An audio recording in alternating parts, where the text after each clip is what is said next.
Darkwing Anatomy, murderer version of Batman who's connected to Shadow Universe. Murderous Batmen are a dime a dozen these days. DC's Dark Knight is arguably the most copied superhero character of all time, because there are so many interpretations of Batman that you could make a 2-hour tier list out of it. But one of the most unique Batman knockoffs is Darkwing, because he's pretty much the opposite of Batman in many ways. Apart from his yes-killing rule, he also has access to some really unique abilities, which makes him more like Cloak from Marvel's Cloak and Dagger rather than the world's greatest detective. In this video, we'll take a look at his anatomy and figure out how Darkwing got access to his powers, if it motivates his killing instinct, and how it can kill him if he isn't careful with it. But before we go into our explanation, we have a very small request. If you like our content, please support us by subscribing to our channel. This is a small click for you, but for us it means a lot. Thank you. Let's begin.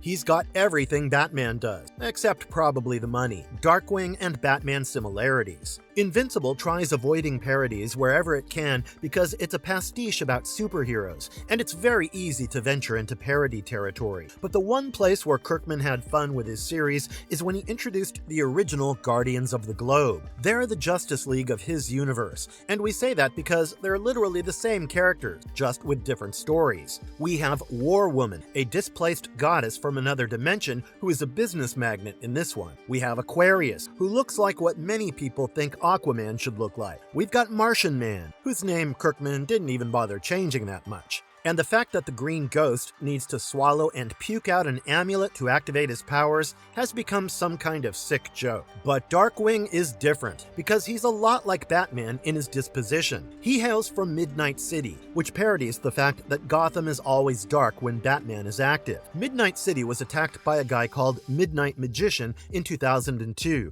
who cursed the place to stay in a perpetual state of midnight during a suicide mission. This led to a complete breakdown of the civic system.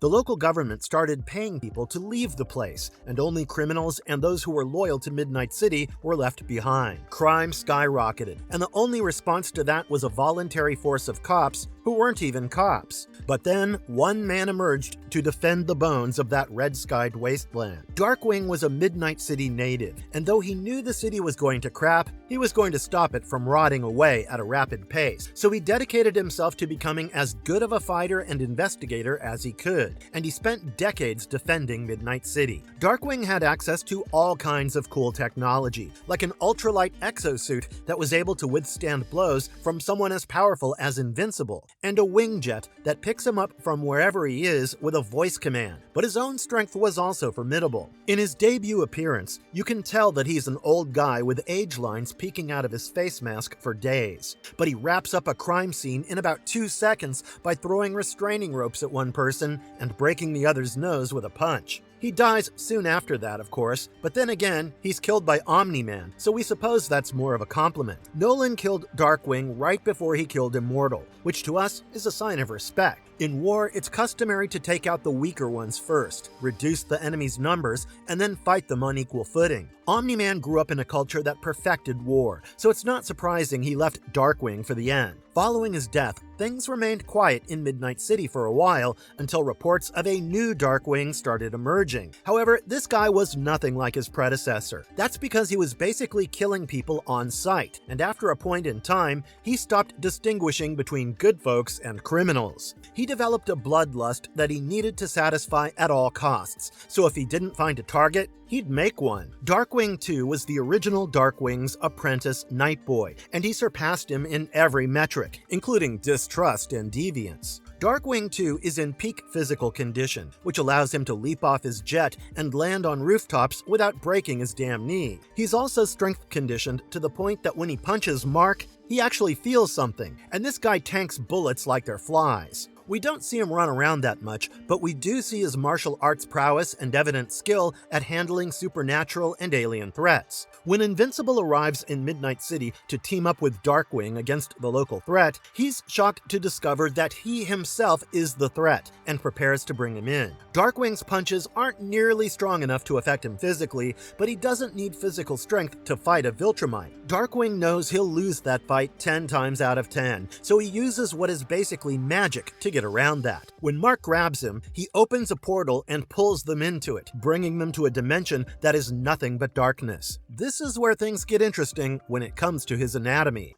The one thing Bruce Wayne never had, Darkwing's connection to Shadow Universe. Darkwing's ability beyond his physical strength is where things get interesting with regards to his anatomy. That's because it closely resembles the ability of Cloak from the Marvel Comics duo Cloak and Dagger. Tyrone Johnson was kidnapped and experimented on by the evil scientist Simon Marshall. Though he survived, he discovered that his body started turning into a shadow, and he was consumed by this ceaseless hunger that compelled him to absorb living beings to keep himself satiated. He started wearing a cloak to conceal his appearance, and if he didn't consume life on a regular basis, his perpetual hunger was liable to drive him insane. Only Dagger's light could hold it at bay, so they teamed up to stop drug crime in their city. Cloak's ability was revealed to be connected to another dimension called the Dark Force dimension, whose chief characteristic was to absorb the life and light that exists in the universe. Whenever he teleports, he enters this dimension from one point and exits it from another, but the time he spends in there is liable to drive him insane. That's because the Dark Force exposes one's worst thoughts and fears and feeds on them to strengthen itself. Dagger's light is connected to the Light Force, its diametric opposite, which is why he can't keep his hunger at bay. Now that we've explained how Cloak's power works, it'll be a lot easier to explain the finer details of Darkwing's power. That's because the source of it is never revealed. Cloak got his powers from a synthetic drug called D-Light, which was originally brought to Earth by the Fear Lord Despair to feed off of human ecstasy. But Darkwing suggests that his connection to the Shadowverse is something he acquired via practice. He states that his control over it is a lot better than his predecessors, who used it with caution, and we can see why. Though an explicit connection between his powers and his bloodlust is never established, Kirkman suggests that it's because of them that he likes killing so much. Indeed, when Darkwing enters the Shadowverse, he doesn't want to stay there for too long because he's afraid for his own life. He knows that there are things out there that can kill him, or worse, trap him there with themselves. So he personally never spends too much time inside of it, but he does like leaving criminals in there for the shadow creatures to devour, which keeps his hunger at bay. It could be that Darkwing started attacking innocents because his connection to the Shadowverse compelled him to, but we'll never know that for sure because he never really confirms it. We're just told that he cracked under the pressure of keeping crime down in a city where it's occurring constantly, and once the GDA got a hold of him, they reformed him like they reformed D.A. Sinclair. But coming back to his power, Darkwing can use his connection to the Shadowverse to pull criminals into a worse prison than Guantanamo. He can traverse through shadows to get to wherever he needs to be, and his hopes when fighting Invincible was to leave him stranded, justifying his actions by saying that he was stopping Omni-Man's son. But Mark had become a much smarter fighter since the first time he put on his Invincible costume. When they entered the Shadowverse, he didn't just let go of Darkwing's hand and threaten to kill him if he didn't get them out of there. He was confident in his own strength and boasted that he'll take care of all the unseen creatures that will try to attack them, which unnerves Darkwing. So he takes them out of that place, but he uses it to great effect against criminals once he's reformed. Darkwing single-handedly takes down Doc Seismic when every superhero team available fails to get the job done. He continues to use his powers to protect the globe with the Guardian, becoming the second Darkwing to ever join their ranks. He feels immense regret over what he's done in life, and he thinks Mark was right to want him in prison, but he's reminded of his reformation and commended for his performance. Darkwing was a crucial part of Earth's response to the Invisible War, because without him,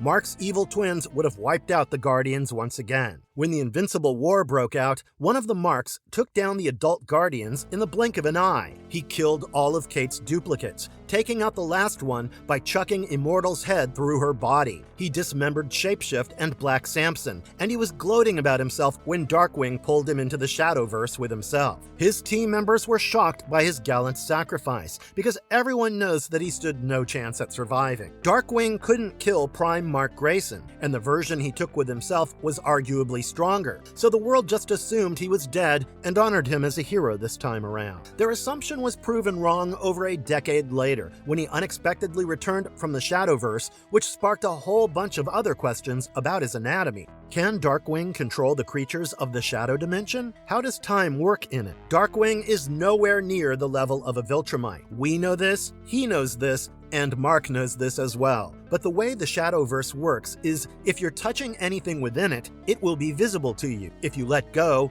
everything goes dark, and you don't see jack until something from the darkness comes to kill you. Darkwing might not be forced to kill by the shadow monsters to satisfy their hunger, but he can hear everything that's going on in the Shadowverse, which itself is enough to drive someone crazy. Usually, people die off quick enough for it not to be long-term, but Invincible is, well, invincible. Even if you strand him in the darkness, he's strong enough to survive till time itself dies off. So how do you kill him? Well, Darkwing could unite the creatures of the darkness and lead them against Mark. In theory, it should be possible, considering he's supposed to be connected to the very essence of the dimension. In the final issue of the comics, we meet two members of the new Guardians of the Globe, established decades after Mark Grayson leaves Earth for good. The brother-sister duo of Wrath and Vengeance draw on the mystical source of darkness that allowed Darkwing to use his teleportation ability, but Vengeance ends up losing control of himself. He claims that he looked into the void looked back into him,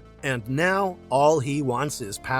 He starts rampaging, and Mark's illegitimate son Marky, aka Kid Invincible, stops his rampage. And when he punches Vengeance out, a shadow portal opens, and out comes Darkwing. Vengeance looks like a doomsday-esque monster, so it could be that he and his sister are creatures from the Shadowverse, and Darkwing's emergence from the former's mouth certainly supports that theory. He would have had to have some kind of ability to keep running away from Invincible, but the way that he is surprised at his survival doesn't really support that theory. Instead, what we think is more likely is that Darkwing kept teleporting within the Shadowverse itself, because if he opened a portal to the real world, Invincible would have followed him out. But when Vengeance spun out of control, a portal was opened regardless, and that's how Darkwing made his escape. But when he emerges, he's clearly aged at the same pace that he would have had he been on Earth. This tells us that time flows the same way both on Earth and in the shadows, but perception of it is the key difference. Darkwing must have felt like he'd been running for centuries, because he barely recognized Earth when he returned. So maybe the perception of time is rather different in there, but Darkwing doesn't seem to be able to control its creatures. Well, at least he makes it back to Earth alive,